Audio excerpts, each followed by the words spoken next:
भक्तों, ओम नमः शिवाय। श्री शिवाय नमस्तुभ्यम। जय श्री महाकाल। जी हाँ भक्तों, आप सबको भी पता है कि 22 तारीख से हमारे हिंदू धर्म का और सनातन धर्म का सबसे बड़ा त्यौहार कौन सा, सावन का महीना स्टार्ट होने वाला है। जी हाँ भक्तों, सावन का महीना जो कि हिंदू धर्म का और सनातन धर्म का सबसे बड़ा त्योहारों में से एक माना जाता है। पूज्य गुरुदेव कहते हैं कि जिसकी साल भर से मनोकामना पूरी न हुई हो, केवल और केवल सावन के महीने में उपाय कर ले, अवश्य रूप से उसकी जो भी मनोकामना है ना, वो पूरी होगी ही होगी। ठीक है ना। तो देखिए 22 तारीख को आपके लिए बहुत ही भाग्यशाली इंसान हो आप लोग, क्योंकि 22 तारीख को सावन का पहला सोमवार है। अगर आपकी कोई भी ऐसी इच्छा है, मनोकामना है जो कि अभी तक पूरी नहीं हो रही है, तो सावन के पहले सोमवार के दिन अवश्य रूप से ये उपाय कर ले, जो कि मैं आज आपको बताने वाला हूँ। और अगर आपने ये उपाय कर लिया तो सावन के महीने में उसके अंदर अंदर मतलब सावन के महीने के अंदर अंदर आपकी सारी की सारी मनोकामना पूरी होगी ही होगी। क्या करना है, कैसे करना है, पूरा आपको समझाने वाला हूँ। तो बस उपाय ध्यान से सुनिएगा, अच्छे से करिएगा। अगर आपने आज का ये उपाय ध्यान से सुन के अच्छे से कर लिया ना, अवश्य रूप से मनोकामना पूरी होगी ही होगी। और आपकी जो भी इच्छा है, चाहे जो इच्छा हो, सब पूरी होगी। देखिए ये बहुत सारे लोगों के जीवन में हुआ है, मतलब लाखों लोगों को इसका फल भी मिला है। ये प्रैक्टिकल हुआ है, इसलिए आपको बता रहा हूँ। गुरुदेव की कथा चल रही थी, पिछले साल की बात है। यही आषाढ़ का अंतिम महीना चल रहा था, अंतिम दिन चल रहे थे और सावन आने वाला था। तो गुरुदेव की कथा हुई। और जब गुरुदेव की कथा हुई तो हाँ, आपको पता है कि गुरुदेव की कथा में लाखों की भीड़ आती है। ठीक। तो जब गुरुदेव की कथा हुई, वहाँ लाखों की भीड़ आई, तो वहाँ ज़्यादातर जो भक्त थे ना, उन्होंने क्या किया, जैसे कि आपको पता होगा कि जो भक्त होते हैं वो पत्र के द्वारा अपनी मनोकामना, किसके द्वारा, पत्र के द्वारा अपनी मनोकामना गुरुदेव तक पहुंचाते हैं। जब गुरुदेव की कथा में लोग भक्त आए और उनको मतलब मनोकामना अपनी पहुंचाई गुरुदेव तक, और गुरुदेव ने पत्र पढ़ा, तो हाँ उन्होंने देखा कि ज़्यादातर लोगों की अलग अलग मनोकामना है। किसी की कोई और मनोकामना, किसी की कोई और मनोकामना।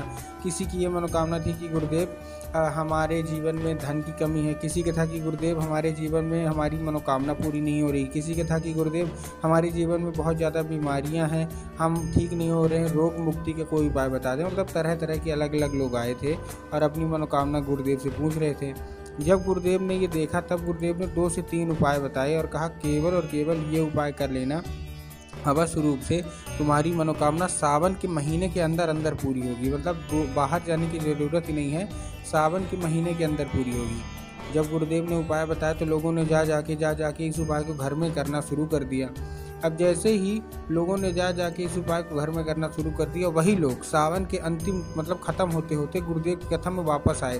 कहीं दूसरी जगह गुरुदेव की कथा होने लगी तो वहाँ पहुँच गए और फिर से गुरुदेव को एक बार पत्र लिखा। लेकिन इस बार आप जान के हैरान होंगे कि ये वाला जो पत्र था, ये गुरुदेव को धन्यवाद के रूप में पत्र था कि गुरुदेव धन्य हो आपका, आपके द्वारा बताया गया उपाय हमने कर लिया था, हमारी सारी की सारी इच्छा पूरी हो गई, हमारे ज़िंदगी से मतलब टेंशन पूरा का पूरा ख़त्म हो गया। आपका कोटि कोटि धन्यवाद। तो देखिए जो लोग भी मेरी आवाज़ सुन रहे हैं ना, अगर आपको भी जानना है कि आखिर ऐसा कौन सा उपाय है जिसको करने मात्र से सारी की सारी इच्छा, सारी की सारी मनोकामना पूरी हो जाती है, तो चलिए हम बताते हैं आपको आज की इस वीडियो के माध्यम से कि आपको करना क्या है। पूरा का पूरा उपाय ध्यान से सुनिएगा, अच्छे से करिएगा कि आपको करना क्या है। ठीक। अगर आपने आज का ये उपाय ध्यान से सुन के अच्छे से कर लिया, अवश्य रूप से आपकी मनोकामना जो है ना, वो पूरी होनी ही होनी है। देखिए बहुत अपने अपना उपाय बताऊंगा, लेकिन उससे पहले चैनल पे अगर पहली बार आए हैं और आवाज़ मेरी पहली बार सुन रहे हैं तो वीडियो कर दें लाइक और चैनल को भी कर लें सब्सक्राइब, ताकि पूजनीय पंडित प्रदीप जी मिश्रा के रोज़ नए नए उपाय जो कि मैं उनकी कथा से सुनता हूँ, श्रवण करता हूँ, सबसे पहले मैं आपको प्राप्त करा सकूँ। ठीक। तो देखिए जो हमारा सबसे पहला उपाय है, इस उपाय में आपको करना क्या है, इस उपाय में ये मनोकामना पूर्ति का उपाय है। अगर आपकी कोई भी ऐसी मनोकामना है जो कि अभी तक पूरी नहीं हो रही ना, तो मनोकामना पूर्ति का ये उपाय आप कर लीजिए। अब इसको आप करेंगे कैसे, इस उपाय में आपको क्या चाहिए, इस उपाय में आपको चाहिए एक धतूरा और बेलपत्र के 7 कांटे चाहिए। फिर से बता रहा हूँ, एक धतूरा चाहिए और बेलपत्र के 7 कांटे चाहिए। अब देखिए जब मैं बेलपत्र के कांटे बताता हूँ, बहुत सारे लोग बेलपत्र लेके चले जाते हैं, जो कि गलत है। आपको बेलपत्र नहीं लेना, आपको बेलपत्र के कांटे लेना है, वो भी कितने, 7। ठीक। ले लिया। लेने के बाद आपको करना क्या है, 7 कांटे आपने ले लिए, बेलपत्र के 7 कांटे और एक धतूरा ले लिया। इसको लेके पहुंच जाना है कहाँ, सीधा सीधा शिव मंदिर। जैसे ही आप शिव मंदिर पहुंचेंगे, शिव मंदिर पहुंचने के बाद आपको करना क्या है, जैसे आप शिव मंदिर पहुंचे आपको दक्षिण दिशा में खड़े होना है और उत्तर की ओर अपना चेहरा कर लेना है। अब देखिए दक्षिण और उत्तर में ना बहुत सारे लोग कंफ्यूज होते हैं कि दक्षिण क्या है, उत्तर क्या है, हमको थोड़ा साफ साफ बताओ। तब गुरुदेव ने साफ साफ बताया कि आप जिस भी शिव मंदिर जा रहे हैं, उस शिव मंदिर का जिधर साइड जलाधारी होगा, आपको अपना चेहरा उधर साइड करके खड़े हो जाना है। ठीक, खड़े हो गए। खड़े होने के बाद आपको करना क्या है, जैसे आप खड़े हो गए, खड़े होने के बाद आपको एक वो करके क्या, एक नाम लेके महादेव का बहुत ही सुंदर सा नाम है श्रम्भेश्वर महादेव। कौन से महादेव? श्रम्भेश्वर महादेव। तो बस आपको करना क्या है, आपको श्रम्भेश्वर महादेव का नाम लेके उन्हीं का स्मरण करके आपको चुपचाप क्या कर देना है, बाबा भोलेनाथ के ऊपर अर्पित करना है। बस अर्पित करके अपनी जो भी इच्छा है, मनोकामना है, वो भी आपको मांग लेना है। ठीक, मांग लिया। ये था हमारा पहला उपाय, मनोकामना पूर्ति का ये उपाय है। अब हम चलते अपने दूसरे उपाय की ओर, जो कि धन प्राप्ति का है। बहुत सारे लोगों के जीवन में धन कितनी ज़्यादा कमी हो जाती है ना, कि वो लोग परेशान हो जाते हैं कि गुरुदेव हमारे जीवन में धन की कमी दूर कब होगी। तब गुरुदेव ने साफ साफ बताया है कि आपको करना क्या है। देखिए, इस उपाय में आपको चाहिए 7 बेलपत्र, 1 लोटा जल और 3 बूंद गंगा जल। फिर से समझा रहा हूँ, अच्छे से समझ लीजिएगा कि मैं बोलने की कोशिश कर क्या रहा हूँ। इस उपाय में आपको चाहिए 7 बेलपत्र, 1 लोटा जल और 2 से 3 बूंद गंगा जल। अब सबसे पहले तो देखिए, जो लोटा जल है वो सबसे पहले तांबे के लोटे में होना चाहिए। बहुत सारे लोग स्टील के लोटे में लेते हैं, जो कि गलत है। आपको स्टील के लोटे में नहीं लेना, तांबे के लोटे में लेना है। और दूसरा चीज़ आपको ध्यान रखना है कि जो जल है वो आपके घर का जल होना चाहिए। बहुत सारे लोग घर से खाली लोटा लेके जाएंगे और ले जाके मंदिर परिसर से जल भर लेंगे, जो कि पूर्णतः गलत है। तो आपको इससे बचना है। ठीक, आपने जल भर लिया, अपने घर से ले लिया 1 लोटा तांबे के लोटे में, उसमें 2 से 3 बूंद गंगा जल ले लीजिए। उसके साथ साथ आपको चाहिए 7 बेलपत्र। कितने बेलपत्र? 7। अब जो बेलपत्र है वो भी कहीं से कटा फटा नहीं होना चाहिए, कहीं से भी खंडित नहीं होना चाहिए। बहुत सारे लोग बेलपत्र लेने में गलती क्या करते हैं कि वो एक पत्ती को ही बेलपत्र मान लेते हैं, जो कि आपको भी पता है कि पूर्णतः गलत है। एक पत्ती के तो कोई बेलपत्र होता ही नहीं है। 3 पत्ती मिलकर जो बेलपत्र बनती है वही बेलपत्र मान्य होती है।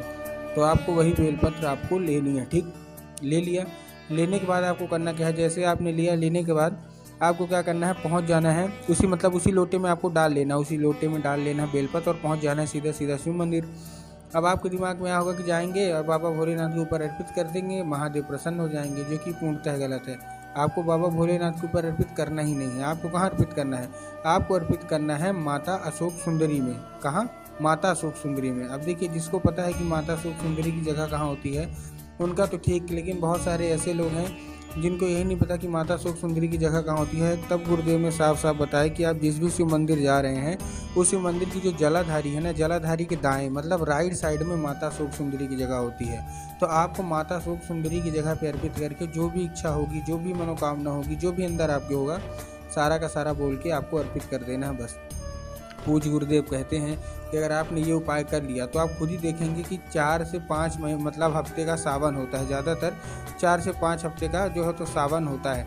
तो बस इतने में अगर कर लेंगे ना, तो आराम से आपकी सारी की सारी इच्छा, सारी की सारी मनोकामना आराम से पूरी होगी ही होगी, और आप जो चाहते हैं सारी की सारी इच्छा मनोकामना पूरी होगी ही होगी। तो उम्मीद करता हूँ आज का ये उपाय समझ में आ गया होगा। उपाय अच्छा लगा हो तो कमेंट बॉक्स में हर हर महादेव अवश्य रूप से लिख दें।